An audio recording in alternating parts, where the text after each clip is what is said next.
Captain Ibrahim Traore laid foundation stone for construction work on Burkina Faso's first national gold refinery, not only in Burkina Faso but on the whole African continent. Burkina Faso junta leader on Thursday launched the construction of the country's first refinery for gold. Refinery will have a production capacity of around 400 kilograms of gold per day, according to Ismail Sibi, CEO of the refinery, co-managing company Marena Gold.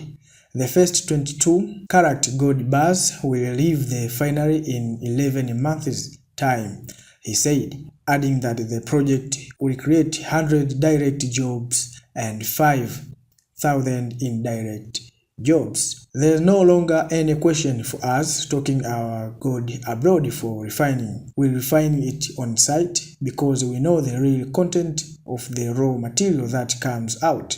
That is very important. This was said by the Burkina Faso military leader, Captain Ibrahim Traore, when launching a ceremony in the capital, Ouagadougou.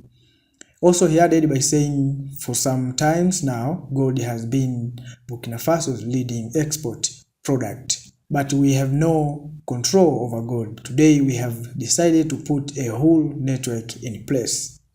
The mining sector, according for 14.3% of Burkina Faso's state revenue, according to data from the Extractive Industrial Transparency Initiative, EITI. But gold production in the country fell from 66.8 tons in 2021 to 55.6 tons in 2022, making a percent of 13.7 drop. Traore added that a lot of gold leaves Burkina Faso fraudulently, and this moreover helped to refuel terrorism. The country is battling jihadist insurgents that spilled over from neighboring Mali in 2015 and has left more than 17,000 civilians and soldiers dead and displaced 2 million people. Violence led to the closure of 4 industrial mines and the abandonment of nearly